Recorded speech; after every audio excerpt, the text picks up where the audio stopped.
Back at school, Yuki decided to take photos to preserve memories of the festival. While Yuki was choosing outfits, Toki was still uncertain about his future. When Yuki finished taking photos, Toki was very surprised to see that Yuki looked extremely similar to the princess, making him even more confused. At this moment, Sophie came to remind them that it was time for the talk. At the auditorium, when the talk began, the McFriend, being his first time hosting, kept stumbling over his words, causing Mika to replace him as the host. She then began to ask some questions related to Effidolk. While the program was going on, the suspicious person who had previously known about this event suddenly appeared. Without saying a word, he immediately lunged to attack Yuki. Toki quickly rushed out to fight, but was stunned when he realized the attacker was the princess, the person he had always tried to protect and avenge. In that moment of confusion, Toki was stabbed by the princess. Toki lost too much blood and quickly collapsed after the stab from the princess. When she was about to continue attacking, a mysterious person suddenly rushed out to block the attack. This situation caused panic among everyone. They began to run outside to avoid danger. Toshi also quickly came to assist, but Yuki was still in shock from what had just happened.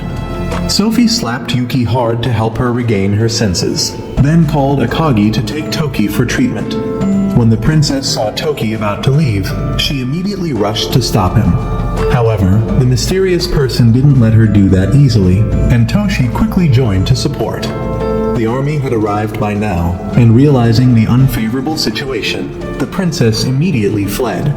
Maki hurriedly brought the medical teacher Marina, but Marina, despite being a medical teacher, was afraid of blood, which was truly hopeless. The homeroom teacher had to replace her to stop Toki's bleeding.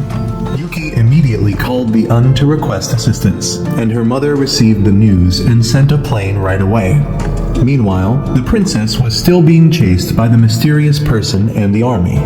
Akagi's friend also ran after to film, but the situation became dangerous when the princess targeted him.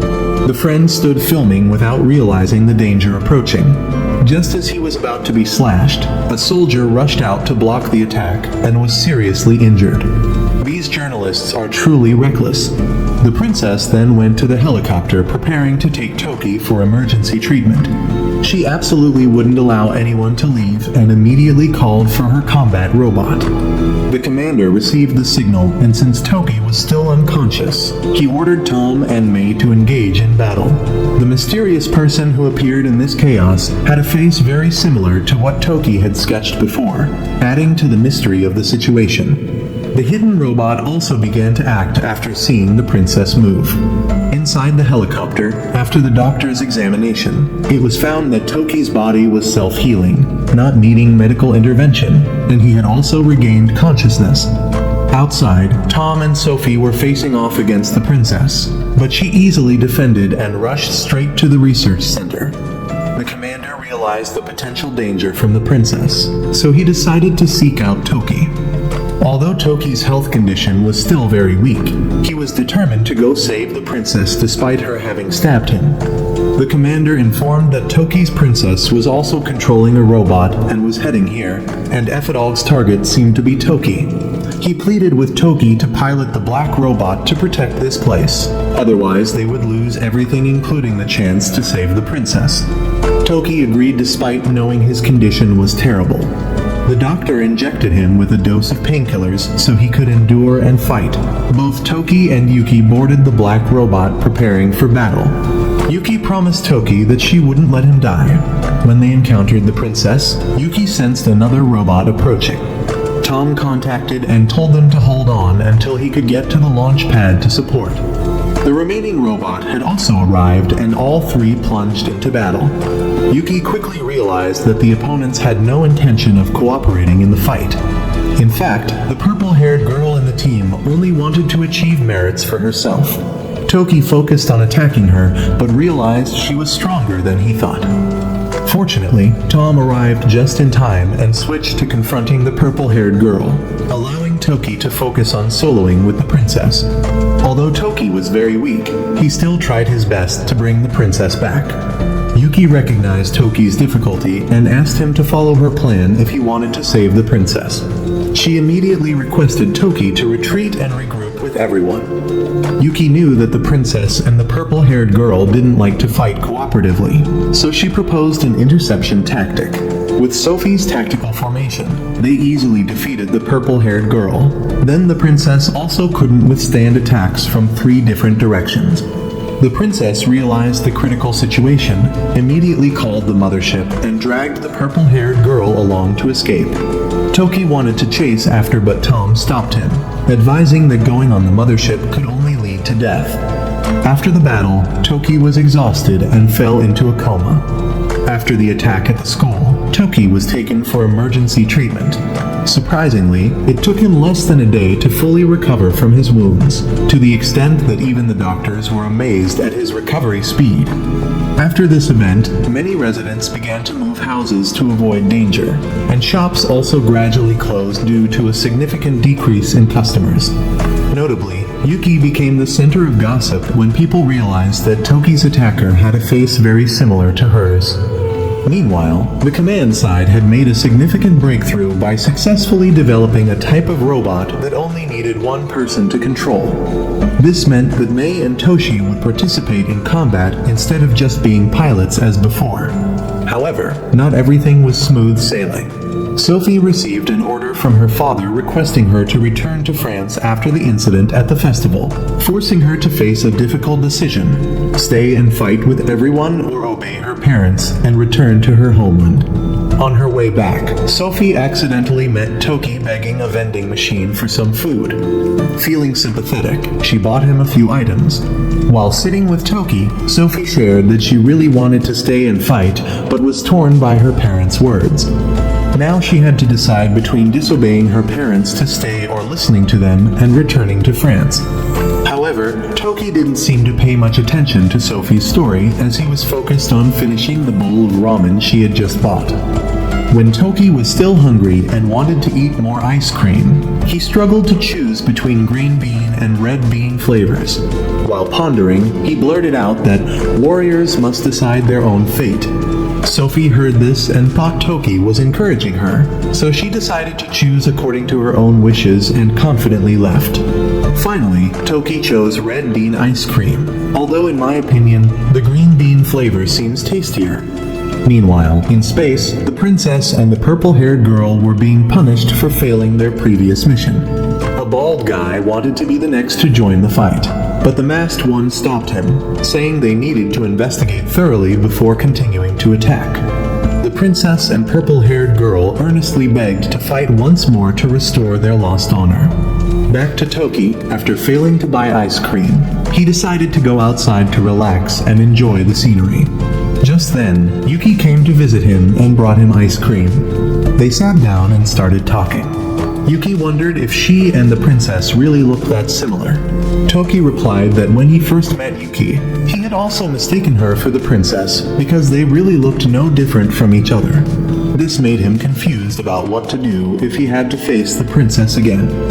While they were talking, they didn't know that the princess and the purple-haired girl had returned to Earth.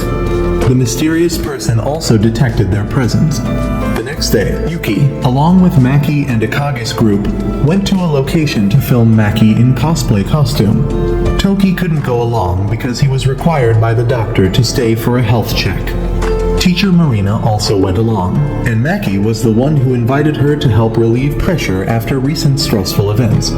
Akagi revealed that Marina had submitted a resignation letter, but it was rejected.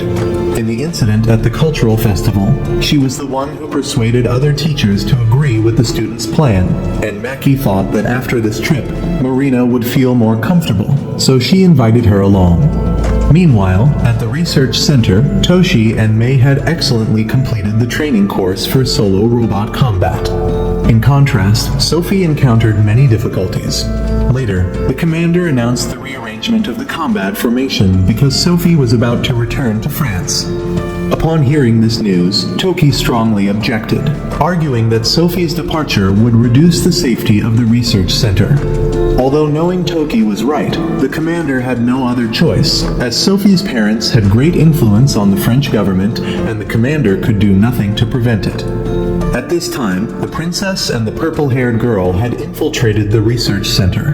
They quickly eliminated 2 low-paid workers and disguised themselves as them to continue advancing deeper inside.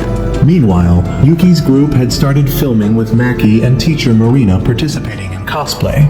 They quickly immersed themselves in the filming work, unaware of the dangers lurking at the research center. The princess and the purple-haired girl advanced deep into the center and accidentally encountered Toki. They silently followed him. Toki soon realized their presence, but instead of fighting, he tried to help the princess remember the past and realize the truth. However, the princess did not listen and took Toki hostage, forcing him to go with them.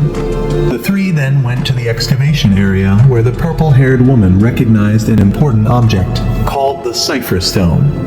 She believed that if they obtained it, the princess would complete her mission on this planet. After getting information about the Cipher Stone, all 3 returned to the black robot. At that moment, Sophie and the army arrived and quickly disarmed the princess. Seeing the unfavorable situation, the princess and the purple-haired woman immediately fled. Sophie wanted to attack, but Toki stopped her, making her realize that this action did not stem from Toki's loyalty to the princess, but could be for a deeper reason. This made Sophie decide not to return to France, as she was not comfortable leaving this place to Toki. Meanwhile, Yuki was also picked up by personnel and taken to the research center because an incident had occurred. Back to the princess and the purple-haired woman. Both had escaped under a dam. However, the purple-haired woman quickly betrayed the princess, intending to eliminate her to claim the achievement for herself. Realizing the danger, the princess quickly jumped down the waterfall to escape. Toki checked the security cameras and discovered that the princess had fallen down the waterfall. He immediately decided to set out to find her. The commander, though very worried, began to doubt whether Toki was truly trustworthy, as his actions were clearly helping the enemy. However, Yuki's mother believed that Toki was completely on their side. She thought he was simply trying to save the princess from the control of the demons. The commander temporarily put aside his doubts and ordered the local police to join in the search for the princess. Besides, currently, there is only one machine human operating on Earth, and they need cooperation from other countries to support, as the enemy's appearance rate continues to increase. Their purpose seems too obvious. They want to seize what is being excavated beneath the research center. The commander could use that to bargain or pressure, but perhaps the world would not accept this. Later, Yuki's mother met with Akagi's father to discuss the new machine-human parts that were about to be sent by the US, expected to arrive today. Meanwhile, Toki couldn't wait any longer and decided to use the black robot to search for the princess. Tom still suspected that Toki might betray them, but Toshi didn't believe it. He thought that if the princess was still alive, Toki would try to save her and persuade her to join their side, showing admirable loyalty. Sophie, however, wondered why Toki didn't explain everything clearly from the beginning to avoid suspicion. Toki then boarded the black robot with Yuki, and the commander also allowed both to use it. Outside, the purple-haired woman had sent all the information to the mothership, and the masked man assigned to the mission had arrived to pick her up. At this time, the US cargo plane had also arrived. However, an alert sounded in the command room when the masked man flew straight to the research center with a flying type machine human. On the way there, he attacked the cargo plane, forcing the US side to drop the cargo earlier than planned. The plane lost control and headed straight for the research center. In this critical situation, the black robot appeared just in time and successfully prevented the plane from crashing. The masked man then flew by and found the purple-haired woman's location. After learning that the princess was dead, he decided to find her body and take revenge on Toki, despite the purple-haired woman's efforts to stop him. When facing the enemy, Toki pulled him away from the research center to fight. Immediately, the masked man pulled Toki high into the sky, where he couldn't attack because he was surrounded by dark clouds. He attacked while pulling Toki up to the sky, while the commander wanted to use missiles for support, but the weather was too bad to deploy.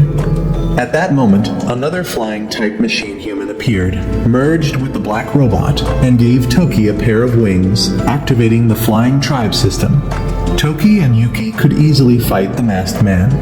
The wings became a part of the black robot, helping Toki reduce gravity and allowing him to fly, becoming a samurai in the sky. The two quickly defeated the masked man, forcing him to retreat after being overwhelmed. After the battle, the supporting wings asked Toki about his purpose for fighting.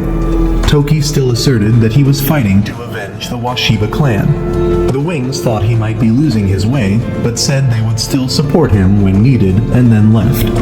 Yuki noticed that the voice of the wings was very familiar.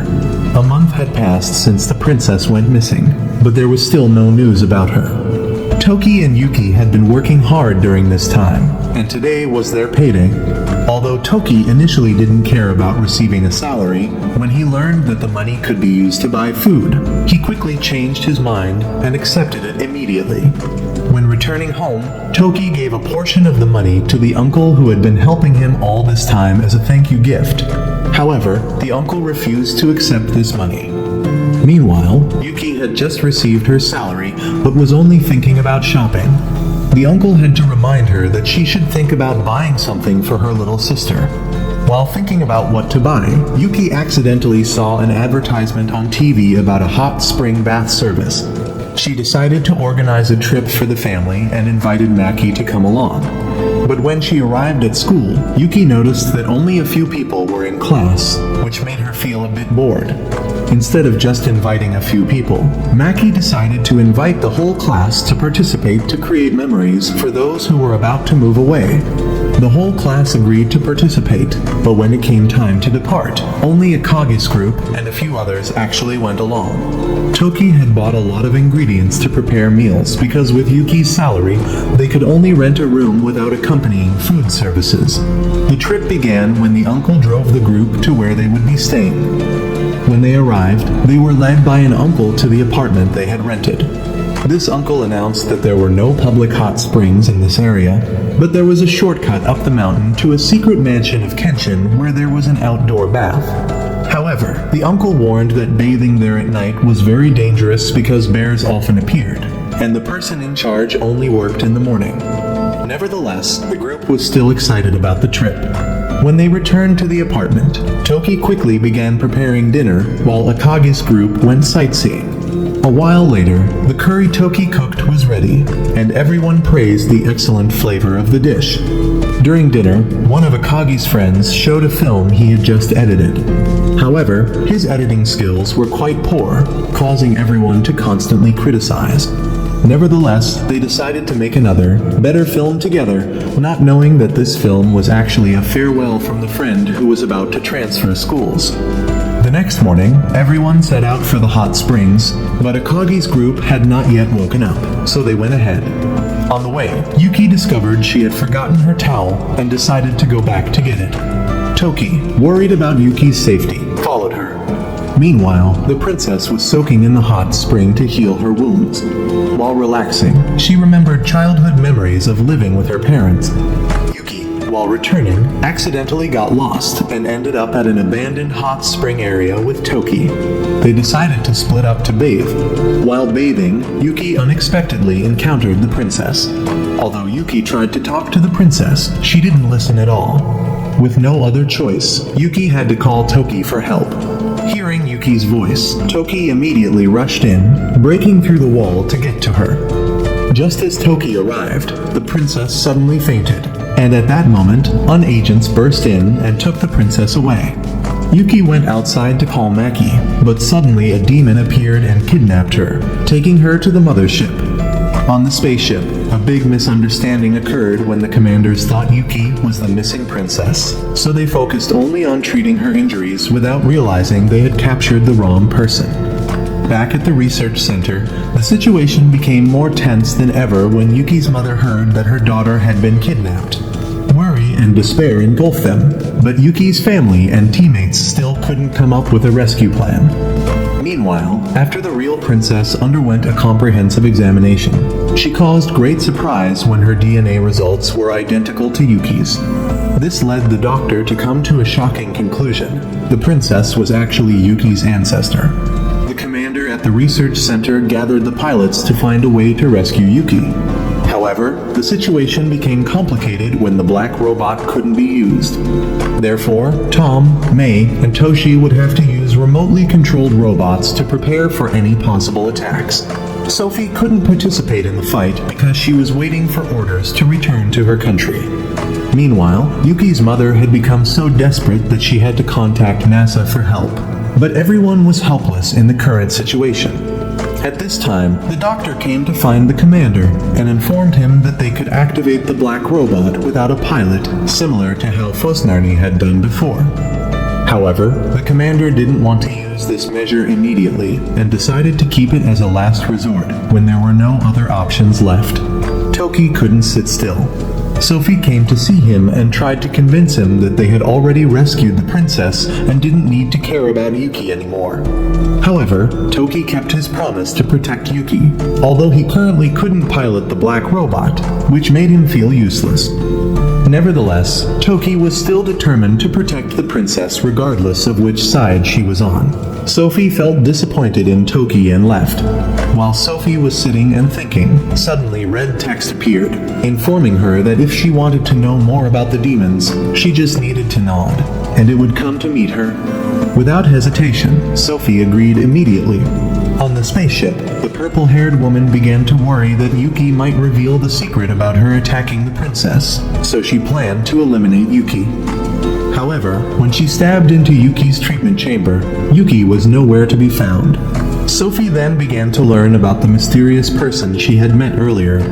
At the doctor's place, although the princess had the ability to recover quickly like Toki, some of her wounds couldn't heal. The reason was that the princess's antibodies were fighting against a virus, and the recovery nanomachines were also fighting against something that could destroy her body. This was similar to when the black robot's nano sword cut into nano armor, preventing the armor from self-repairing. To treat her, the doctor needed to break the status quo by infusing new nanomachines, and that nano source was from Toki's blood. Thanks to Toki's blood, the princess woke up after a period of coma. The doctor examined her wounds and noticed that although the princess refused to acknowledge it, her DNA was completely identical to Yuki's, confirming that she was the princess from 450 years ago. The doctor then informed the princess about Yuki being mistakenly captured and left with Toki. Meanwhile, Sophie had been taken home by Toshi. As soon as she entered the house, she met the mysterious person again, who introduced himself as Zero. Zero explained that he didn't approach Toki or Yuki because he feared they would be agitated, and Sophie was the smartest, so he chose her to communicate with. Zero revealed that he was neither human nor an ally or enemy of humanity, but shared a common enemy with humanity, ethanol. Back at the research center, Toki had secretly met with the princess to ask for her help in activating the black robot and rescuing Yuki. Although he still didn't have a clear plan, the princess decided to pretend she had stolen the black robot and call the mothership to take it back. However, she wasn't sure if Toki would survive on the mothership. Without hesitation, Toki agreed immediately. The two quickly set out to the black robot, and everything went smoothly as Yuki's mother's group had helped them get there safely. This was Yuki's mother's plan when she had tried to call for all possible help, but no one could help, so she had to rely on Toki. Then both Toki and the princess boarded the black robot, and at this moment, a message from the princess 450 years ago appeared. In the message, the princess demanded that her descendants must fight against the demons to protect the people, which was the supreme mission of the Washiba clan. This made the current princess realize that there were many secrets about herself that she had never known. Determined to uncover the truth, she emphasized that they must question the commander to get to the bottom of things. After that, both Toki and the princess set out together. The alarm system on the spaceship rang out everywhere. The doctor announced that the princess had disappeared, and Black Robot was starting up without permission. The commander immediately ordered Tom and May to stop Black Robot, but they discovered that there was an emergency lock preventing any intervention attempts. Realizing the situation, the commander used his emergency powers and immediately ordered the arrest of Yuki's mother. She knew that she had achieved her purpose, didn't resist, and accepted being arrested.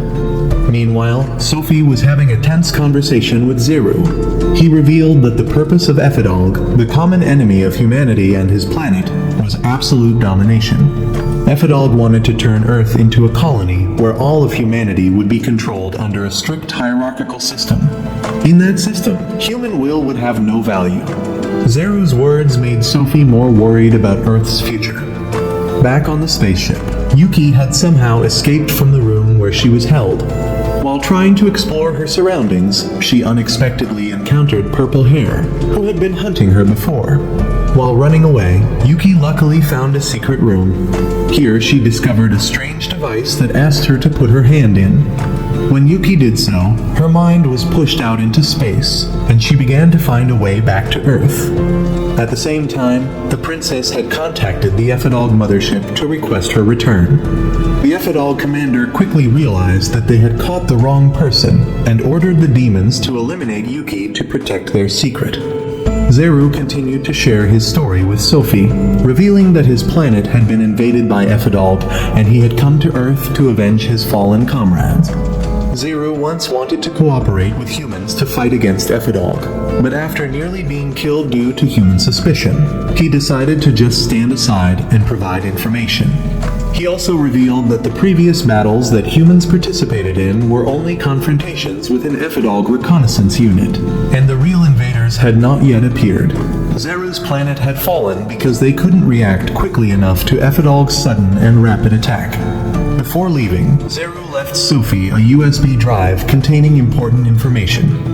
Meanwhile, Yuki discovered information about the Ephidog invasion and Zeru's planet, but couldn't find any useful clues to return to Earth. She heard an announcement that the princess's robot had been repaired and decided to use it to return. When entering another room, Yuki discovered a human head that frightened her and made her run away. At the same time, Toki had boarded the Ephidog mothership. Upon arrival, the princess went down first to assess the situation. When she went to her room to get weapons, she discovered that a sword was missing, as Yuki had taken it for self-defense. Then the princess went to report the situation to the commander. During the report, an announcement rang out indicating that Toki had acted on his own, causing chaos. Realizing that the princess might betray them, the Ephidog commander ordered her execution. Meanwhile, Yuki, while running away, once again encountered Purple Hair. She was constantly pressured, but fortunately, Toki arrived in time to rescue her. After that, all three of them fled from the mothership together. Yuki was very happy to see Toki had come to save her, but he simply said that he was keeping his promise to her.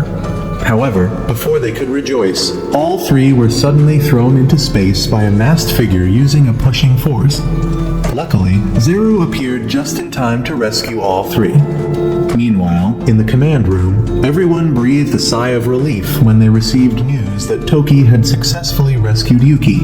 But before the joy could subside, they received information that the Ephidog mothership was entering Earth's orbit, preparing for a major invasion. It was expected that in just 2 more hours the ship would reach Earth. Yuki's group also arrived at a safe place. When they landed, the whole team breathed a sigh of relief, especially Yuki's mother when she saw her daughter return safely. Yuki was welcomed by her teammates, but the situation remained tense due to the presence of the princess who, although she had helped them, was still a member of Ephidog, the enemy of humanity. Zeru suddenly appeared right after they landed, but before he could explain anything, Toki drew his sword and charged straight at him. However, Zeru easily subdued Toki with just a single move. Zeru then revealed a shocking truth. The real princess had died 450 years ago, and the person they were seeing was just a copy created from the genetic information of the real princess. This copy was merely a puppet created to serve Ephidog's plans. All the memories of family that the princess thought were real were false, programmed to manipulate her. The head that Yuki had seen on the Ephidog ship was the device creating another copy, continuing the enemy's chain of conspiracies. Ephidog had the ability to create loyal subjects by implanting false memories into entities on the planets they invaded. Zeru's planet had suffered a similar fate, and if Zeru didn't act, Earth would be invaded in a similar way. Zeru proposed cooperating with humanity to fight against Ephidog, but Toki firmly refused. Zero just laughed, saying that the decision wasn't up to a lowly soldier like Toki, and left Toki's sword behind before leaving. Yuki was still puzzled and asked Zero about the watch on his wrist. Zero revealed that Yuki's father had once been a good friend of his. After this dialogue, the commander had reinstated Yuki's mother, returning her to an important role in the campaign. At this point, the General Secretary had called and ordered them to protect the research center at all costs with support from allied countries. Evacuation orders were issued, and everyone began preparing for the upcoming battle. The Ephidog mothership had entered Earth's orbit and began dropping combat robots to the surface. The commander immediately ordered all warriors into battle. Although Sophie was still not allowed to participate in the battle, Hakuteki had activated the flight system, and, along with Zeru, Toki transformed into a samurai in the air. But all three were immediately pulled down to the ground by the masked one, and Ephidog's robots quickly invaded the research center. Although the army opened fire against them, it was all in vain. The gunshots only wasted taxpayers' money without causing any harm to the enemy. Tom's group began to engage in battle, but May was attacked by the bald one and lost an arm, while Toshi was stabbed in the stomach by the purple-haired woman, losing his ability to fight. Only Tom was left standing, but the situation worsened as the robots began to penetrate deep into the center. The commander ordered a complete evacuation while the Ephidog mothership descended to the ground and began releasing a huge membrane covering the entire area. Many robots emerged from the mothership, beginning to capture and subdue the survivors. Maki's group, in the process of evacuation, encountered Sophie trying to save the fake princess. They decided to help Sophie, but soon after, the purple-haired one discovered the princess and rushed to attack.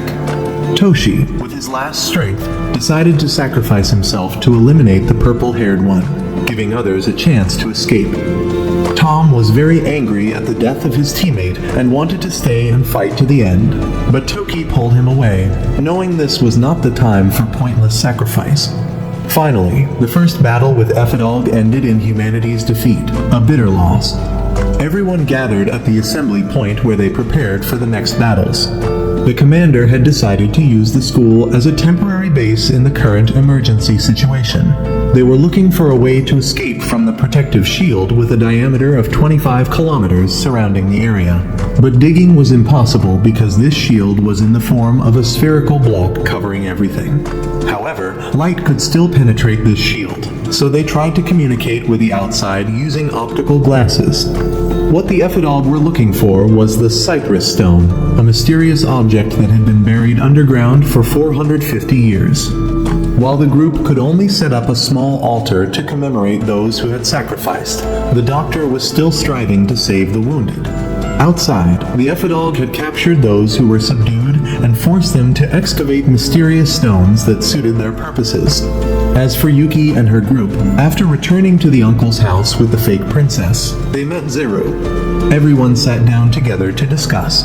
Zeru began to tell a story that happened 8 years ago. At that time, he accidentally saw a man setting traps on the mountain, not to catch wild animals, but to catch Zeru himself. That man was Yuki's father. He was very patient, trying different ways to lure Zeru out, and finally, he used his own flesh. Zeru had to appear to stop him from continuing to do so. When he saw Zeru, Yuki's father was very happy because his hypothesis had been proven correct. The name Zeru was also given to him by Yuki's father. Zeru then took Yuki's father to his base, which was full of simple household items and food like fast food. Zeru explained that the number of forest animals like deer and rabbits was decreasing rapidly due to hunting, so they couldn't eat them too much. He also revealed that the prophecy, "The evil will return," was actually a warning about the return of Ephidog. Zeru couldn't directly communicate with humans, so he could only imply this risk. Yuki's father and Zeru had tried to find ways to inform the world about this threat, but all efforts failed. When Yuki's father left the base, he had an accident while coming down the mountain and didn't survive. When Zeru found him, it was too late. Zeru could only keep his watch and diary as the last mementos. However, in the end, Zeru had helped Yuki's father prove that he wasn't lying about the existence of evil. Meanwhile, on the Ephidog mothership, the mysterious stones began to activate, causing the surrounding temperature to drop sharply. The purple-haired one was still alive and continued to carry out her mission. As for Yuki's group, they found themselves in a difficult situation when the princess suddenly disappeared, forcing Toki to go out to search for her. The princess, in her confusion, had followed Yuki's pet and didn't know where to go. As the weather began to turn cold and snow fell heavily, Yuki decided to go up the mountain to find the princess. However, she accidentally tripped and lost consciousness. In her dream, Yuki saw her father smiling gently at her before disappearing. When she woke up, she realized that she and the princess were lying next to each other, both having to hug each other to keep warm. After that, they both changed clothes and prepared to leave. Yuki wanted to wait for the snow to melt, but the princess explained that the snow wouldn't melt because the cypress stone was condensing the snow. The cypress stone not only lowered the surrounding temperature, but also prepared to open a gate for Ephidog's main forces to enter, marking the beginning of the Earth invasion. Recognizing the danger, they knew they had to find a way to prevent this. Toki had also arrived to pick up both of them. The current situation was becoming extremely tense as the cypress stone was growing increasingly, and it was almost certain that the Ephidog would attack soon. If humans didn't prepare carefully, Earth would soon perish under the destruction of the invaders. The Ephidog would exploit all the planet's resources and then prepare to invade other planets. As for humans, if not eliminated, they would be deprived of freedom and lose their future. However, all communications to request rescue had been cut off, making the situation even more dangerous. Meanwhile, Tom proposed using guerrilla tactics to fight against Ephidog, but the commander informed that only 2 robots were capable of operating, one belonging to Tom and one being Haku Teki. May added that there was another robot belonging to the princess, but it had fallen into a ravine when the Ephidog mothership appeared. Although retrieving this robot was extremely difficult, the commander still advised everyone not to give up hope. While defense plans were being discussed, Yuki's group, having nothing specific to do, gathered at the school along with the princess. However, apart from Maki's group, most people avoided them due to fear of being associated with the princess. At this time, the homeroom teacher also appeared. Seeing that the apocalypse was approaching but students were still studying diligently, the teacher decided to tell an inspiring story to help the students gain more spirit to face the upcoming challenges. Toki then went to the counseling room to meet the teacher after class. When the class ended, they had a conversation. Toki shared that he wanted to become a samurai, but the teacher thought that in these times, that profession couldn't feed one's stomach. The teacher advised that in this world, Toki wouldn't be able to complete his life story like other children. However, one day Toki would find something that only he could do. Although there would be difficult times, if he had determination, everything would be alright. Most importantly, never lose yourself. At the end of the counseling session, Toki and his group went to dinner. The princess tasted Earth food for the first time and found it extremely delicious. In just a moment, she had devoured 3 plates of food. She shared that before, she only ate tasteless cubes, not as good as this. Yuki expressed her wish for the princess to stay on Earth after everything was over because there were many wonderful things waiting for them out there. However, the princess felt completely empty inside and didn't know what to do next. At this time, the school's top counselor, Miss Marina, appeared and gave sincere advice to help the princess gradually calm down and find some peace in her heart. After the meal, everyone returned to the classroom, and Akagi's friend had completed a new film script, based on the ideas that the group had discussed when at the hot spring. Although they had nothing specific to do, they decided to start filming immediately. Other students in the class also wanted to participate, and the whole class prepared to shoot a film about samurai zombies playing baseball. The princess didn't understand why they were doing this when war was about to break out, but Toki explained that this was also a way to prepare for the battle, helping everyone's spirits relax before the intense challenges. The filming began with everyone's enthusiastic participation. Tom disguised himself as a terrorist to participate in the scene, while May played the role of Bruce Lee and delivered a powerful kick to Tom. Everyone laughed and had fun, including the princess enjoying a small moment of peace before the big storm hit. After a period of reflection and facing truths about herself, the princess decided to meet the commander to propose cooperation. She was ready to fight not only to protect Earth, but also to learn more about herself. The commander, seeing the princess's determination, happily agreed. At this time, information about the shard being raised further intensified the atmosphere more than ever. Everyone quickly prepared for the decisive battle. Before heading into battle, Toki wanted Yuki to trust and entrust her life to him. Of course, Yuki immediately refused. However, when Toki promised that he would return her life to her after everything was over, Yuki agreed. Meanwhile, Toki also gave an answer to the question that Yuki had asked him before. After avenging the princess, what will you do? Toki declared that he had decided to marry Yuki, making her blush with embarrassment. This confession not only confused Yuki, but was also heard by everyone around. With that proposal, everyone's spirits were lifted even more, and they set out to fight. The group of warriors headed straight for the Ephidald mothership. Black Robot rushed into battle with 3 enemy commanders, buying time for everyone to infiltrate the mothership through the tunnel. Tom, still bitter about Toshi's death, was determined to avenge his comrade.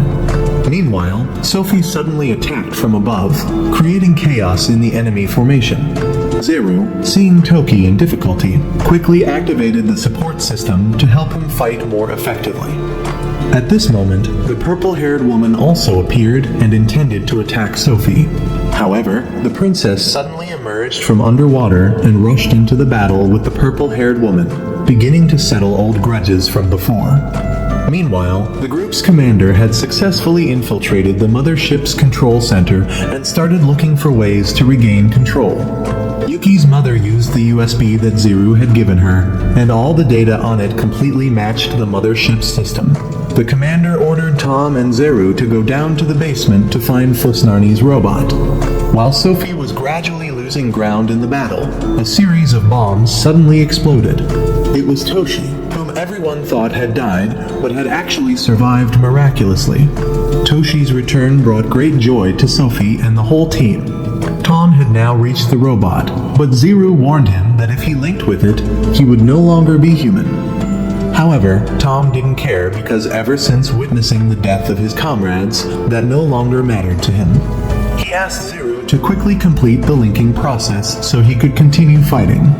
At the same time, the princess was fighting fiercely with a purple-haired woman. When the purple-haired woman lost focus, Toshi suddenly appeared and stabbed her leg, helping the princess quickly end the battle. The masked man intended to avenge the purple-haired woman, but Toki didn't give him a chance. The two engaged in an intense aerial battle, but it was clear that Toki was no match for him. Sophie, realizing the dangerous situation, contacted Toki and asked him to fly straight to the research center to lure the masked man to follow. Sophie would take care of the rest. Toki followed the plan, and as he was about to arrive, Sophie used the launcher to destroy one of the masked man's wings, allowing Toki to defeat him. Now only the bald man remained, but he had been activated by the Ephidald commander's giant system, making him larger and more powerful. Tom quickly came to support, and Yuki devised a battle plan. Everyone just needed to hold off the swords, and she would take care of the rest. They all charged together, but Sophie had to sacrifice her robot to keep the sword. Immediately, Yuki used the spear to stab the bald man, finishing him off completely. Meanwhile, the Ephidald commander, realizing the unfavorable situation, hurriedly ran back to the mothership to prepare to accelerate the invasion process. Toki and the princess gave chase, but Yuki was still very shocked after killing someone with her own hands. This forced Toki to stay behind to comfort her. At this point, the Ephidald commander was preparing to speed up the invasion process, but suddenly Zeru appeared and delivered a fatal blow to him. He was also an entity similar to Zeru. Zeru then released a mind-controlling bug into his ear and ordered him to stop activating the shard. After things temporarily stabilized, everyone began to interrogate the commander about Ephidald's true purpose. He revealed that the goal of this invasion was to eliminate potential threats to Ephidald. However, he didn't know the exact location of Ephidolg, and only said that if this invasion failed, another army would come to Earth at normal speed. According to calculations, this army would reach Earth in about 224 evolution cycles. Zero, worried about the survival of his home planet, asked the Ephidolg commander about the current situation. The commander revealed that the invasion process of Zeru's planet had only reached about 80% because Zeru's species had always fought very hard to protect their homeland. The good news was that they were currently establishing an intergalactic alliance to take back what Ephidolg had taken away. Hearing this news, Zeru felt overjoyed to know that his species was still fighting and not submitting to Ephidolg's brutality. The princess, worried about herself, also asked the commander about her origins. He revealed that Ephidolg had plans to copy species from the planets they were about to invade to produce copies like her. However, after the invasion process was complete, all copies, including the princess, would be destroyed. This made her understand more about her identity, and although there were still many difficulties ahead, both she and everyone else realized that this was an important victory for humanity against Ephidolg. The commander then had a conversation with a senator, and she decided that humanity would not join the Intergalactic Alliance. Instead, they decided to destroy the shard to stop Ephidolg. Around the world, countries began an arms race to prepare for the potential invasion from Ephidolg. Meanwhile, Zeru had told Yuki about what had happened to Toki 450 years ago. Zeru remembered that at that time, he and his team were on their way to stop Ephidolg's invasion. However, a ship from Ephidolg had rushed towards Earth at very high speed. Due to their great hatred, Zeru's group decided to crash the two ships into each other, resulting in the surviving members of Ephidolg falling to Earth along with the shard. Zeru's group couldn't ignore this and plunged down to Earth to continue fighting.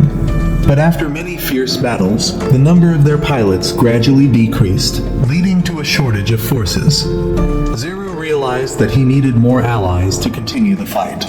In an attack on Ephidolg's mother ship, Zeru had rescued those controlled by the bug, but only the princess and Toki survived. The princess had agreed to fight to protect the people and help her descendants go further.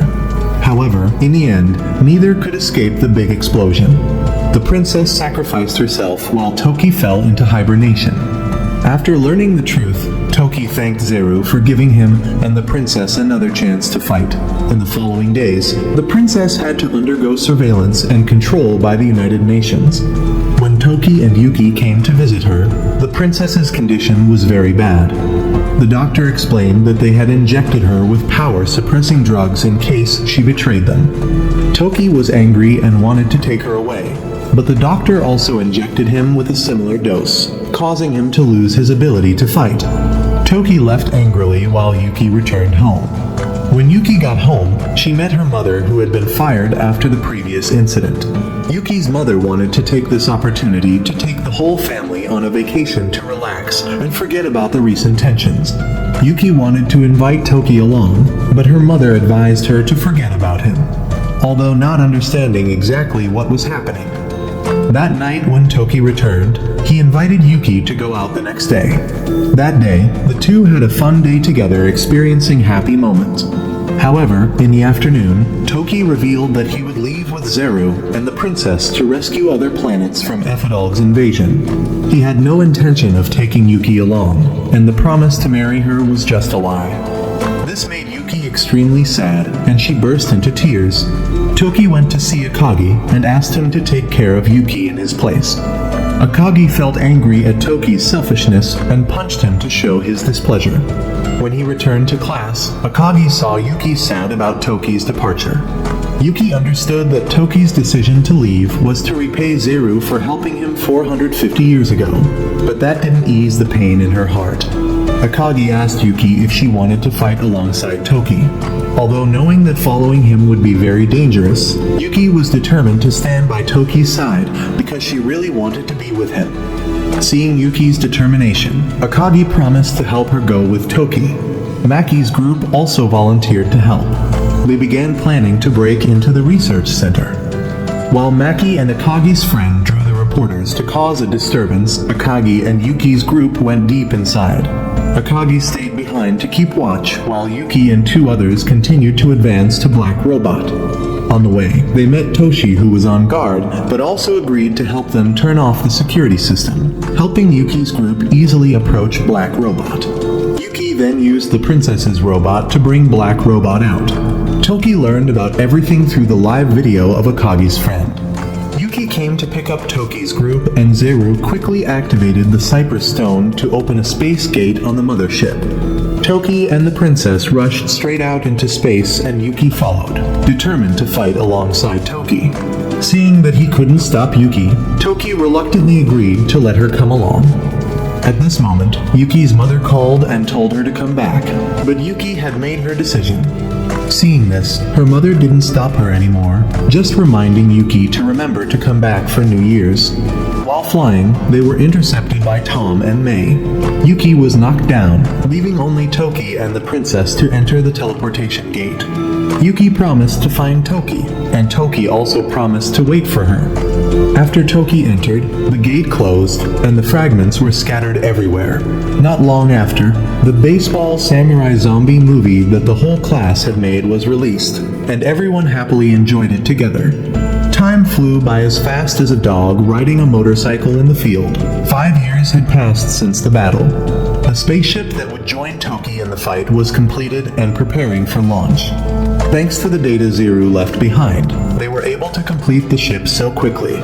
Yuki, along with Sophie and Toshi, launched straight into space to find Toki. And here, the anime series ended, leaving viewers with an open ending about a hopeful journey of search and reunion.